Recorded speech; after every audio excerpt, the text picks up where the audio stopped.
But Andrew said he doesn't take the online chat to heart. It's just for shits and giggles. And he's talking about Barco. He says it is his drug to stir shit up. And he says, Andrew continues to say, I mute the show and chat to the people in chat I like. Oh, I mute the show and chat to the people in chat I like. So he's talking about shows that aren't interesting to him, but chats that become interesting to him.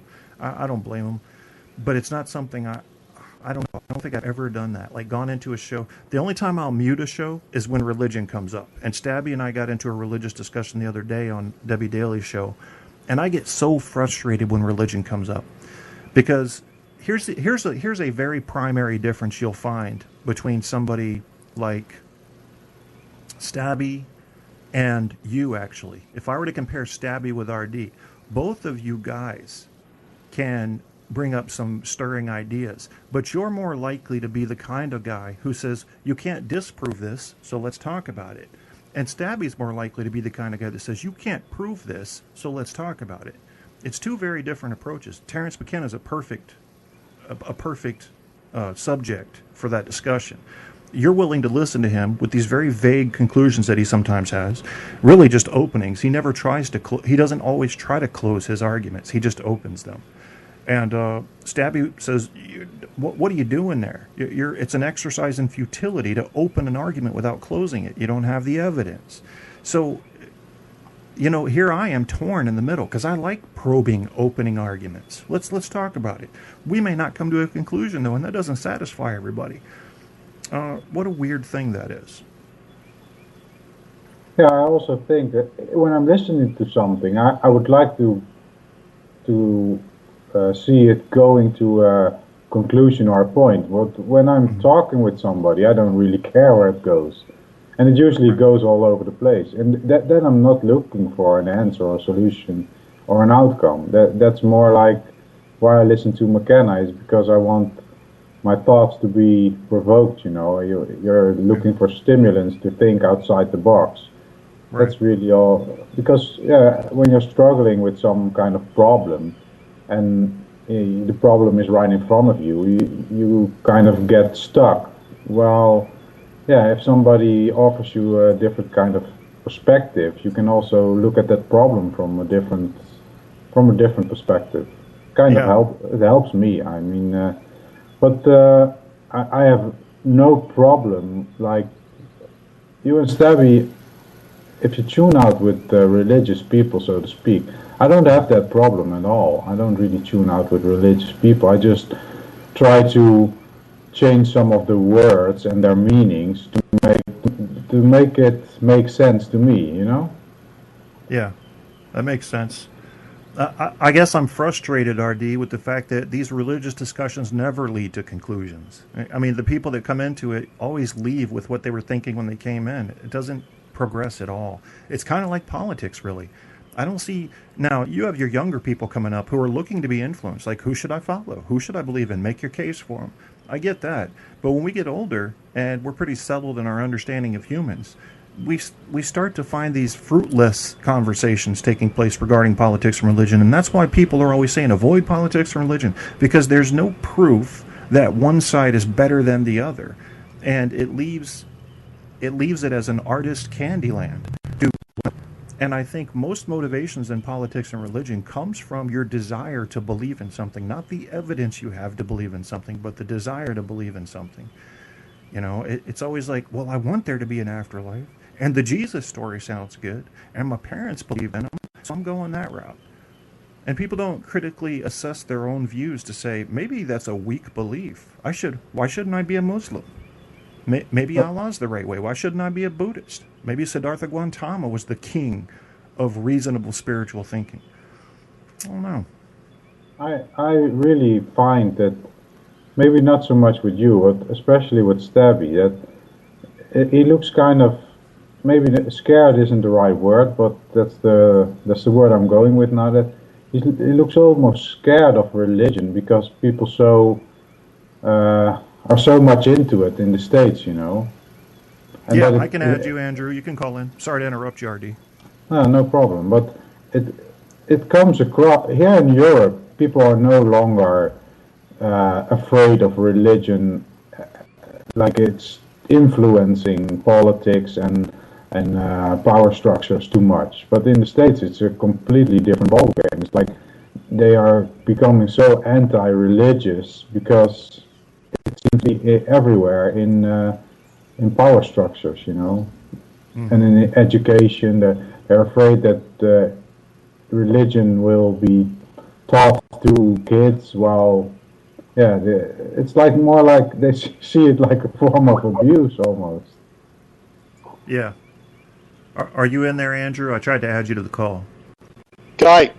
Andrew, my favorite Australian's on the line. He's got something to say about this. Andrew, tell me what you think about all this madness. I don't know. I don't take Spreaker hosts. You know, if I like their shows, I'll go to their show. But, you know, their personality, I mean, they're really just playing a character from what I can see in all their shows. Mm-hmm. I don't know. You talk about certain shows, and I'm not going to pick on anybody because I really don't hate anybody. Even though people keep saying that over and over again, I don't hate anybody. That's really too strong an emotion to have over someone you've never met in person. That's ridiculous. Yeah. I hear you. So who do people think you hate? Why would they think you hate people that you don't hate? Well, I've heard it said by certain people, you know, one of them being Barco before. There's certain shows I don't like, but when I've heard the hosts talk on, excuse me, I've got a really bad cold. On other shows, I've said, holy crap, is that really that person? Because they seem intelligent and they're kind of not doing their same routine on their show. So, you know, just because you hate the guy's show, you don't really know that person. Right. I hear you, man. I mean, this is part of the problem with what I was talking about earlier. We don't know what to think of people anymore because of this character thing. And it's a hard lesson I've had to learn that people are not necessarily the characters they appear to be on, even if they're just guests on a show. They might be playing a role. And this makes things a lot more difficult because now I have the big problem of I can't trust anybody. I've got to listen and watch them for a while to start seeing who the real person is. I didn't know Guy Shea for sure for a couple of 3 months after I started listening to his stuff to see what's him and what's character. And that becomes very difficult. I'm not a theater type. I just never understood how people can shape shift. And you have to do that, if, you know. I've been told that I'm kind of like, you know, the hard man or whatever out here because I'm just honest. I don't give a shit about, you know, anybody, what you say, blah, blah, blah. Say I'm anything online. I don't really care. I haven't met you in person. If I meet you in person and you make those remarks to me, I'll act completely different. Right. So you think online is almost an illusion for getting in touch with real people? Well, of course it is. I mean, you know, I've been mucking around in chat rooms since about 2006, and one of the biggest jokes was most of the women are actually men. You know, so you don't know the person, you know. I sent Barco a video of me, my friend, and whatever to kind of prove I am who I am. Just to say, hello, this is really me. What did Barco think you were? What was he accusing you of being? No, nothing. I actually like the guy. I don't give a shit what anyone says about him.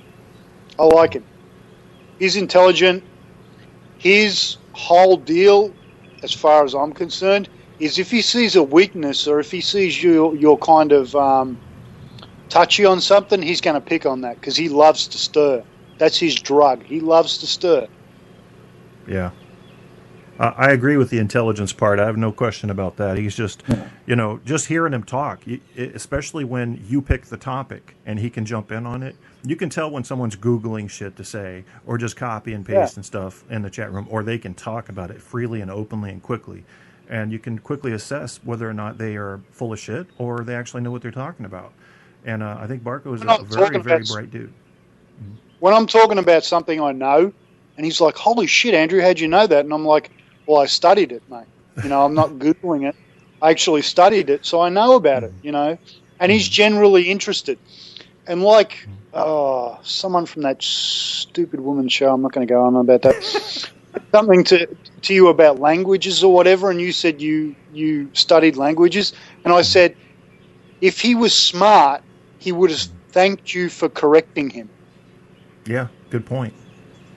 Yeah, because if you're really smart and you know someone smarter than you in a certain area, it doesn't really attack your intelligence. You just know they're smarter in an area.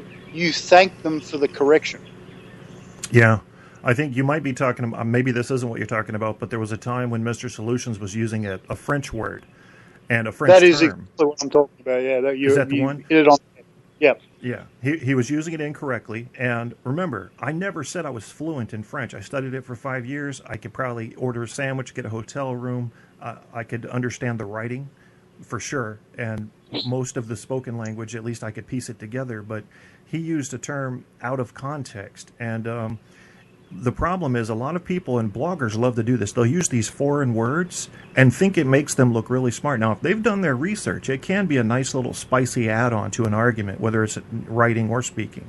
But he used the term je ne sais quoi, which is I don't know what, which means something mysterious, to say I don't know, which is je ne sais pas, or I don't understand, je ne comprends pas.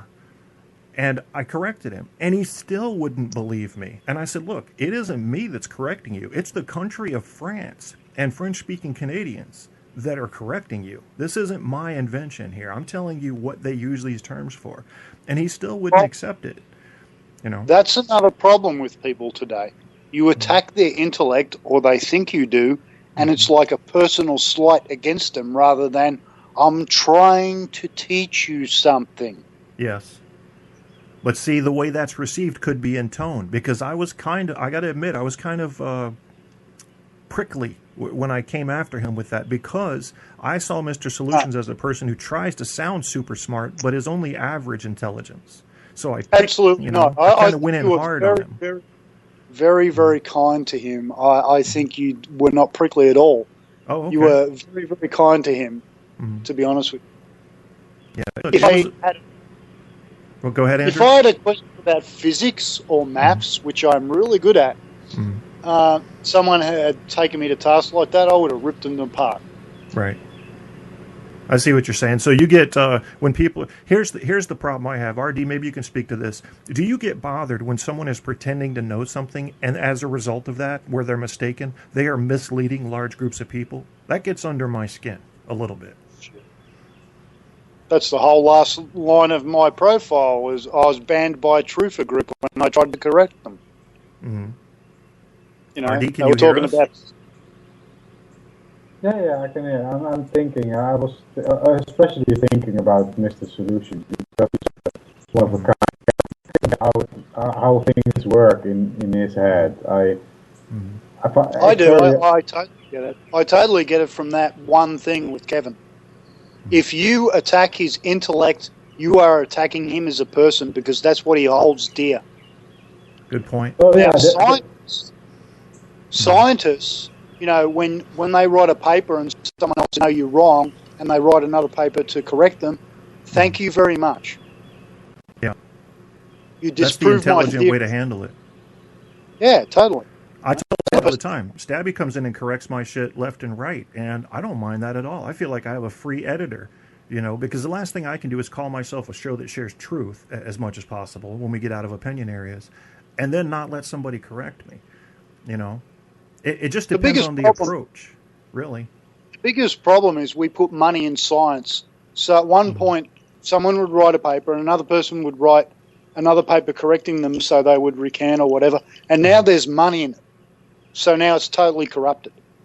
Yeah, that's a good point. Well, what I don't get with Mr. Solution is that even if he has a normal conversation, it looks like he always thinks he's in a debate. Yeah. That's a good point. Yeah. Why is he so combative? Because his intellect is what he values himself as a person. Like he personifies himself with. And if you challenge it, you're attacking him directly. You're not trying to teach him something, you're attacking him. That's how he thinks. Yeah. It's a weird. So it's more like a condition, really.